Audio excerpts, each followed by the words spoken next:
જામનગરમાં જ્યાં પ્રધાનમંત્રી નરેન્દ્ર મોદીની સભાને લઈને ગુજરાત એટીએસ એલર્ટ છે।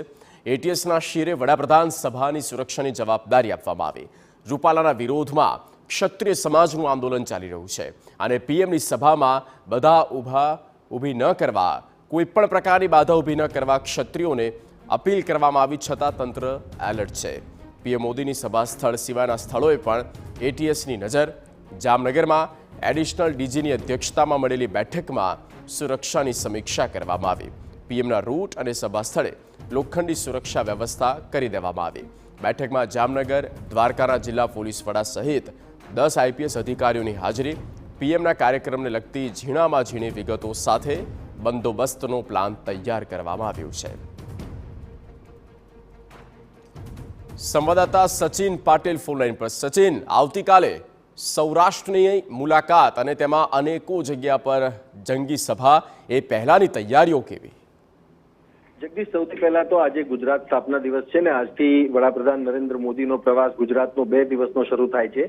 આજની 2 સભા છે બનાસકાંઠા અને સાબરકાંઠા, એ સિવાયની 4 સભાઓ આવતીકાલે થવાની છે અને 4 સભાઓમાં જામનગરની જે સભા છે એ સભાને લઈને ગુજરાત પોલીસ જે છે એ તો એલર્ટ છે, સાથે એટીએસના શિરે જે છે એ વડાપ્રધાન નરેન્દ્ર મોદીની આ સભાની જવાબદારી એમના શિરે આપવામાં આવી છે।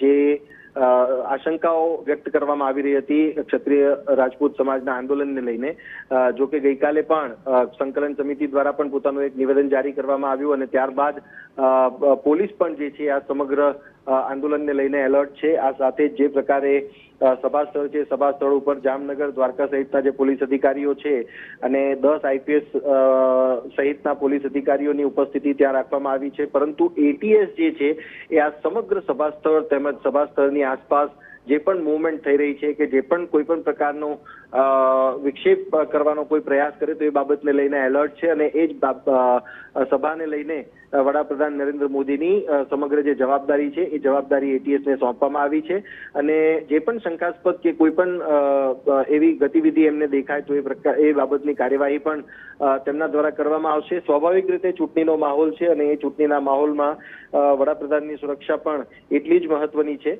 ત્યારે એ બાબતને લઈને નાનામાં નાની જે બાબતો છે એ બાબતોને ધ્યાને લઈને જે સમગ્ર બંદોબસ્તનો પ્લાન છે, પ્લાન તૈયાર કરવામાં આવ્યો છે।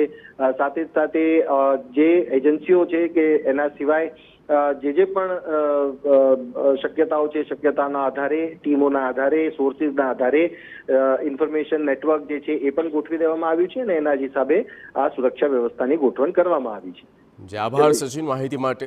તો પીએમના કાર્યક્રમને લગતી તમામ વિગતો અને ઝીણવટપૂર્વક તપાસ નિરીક્ષણ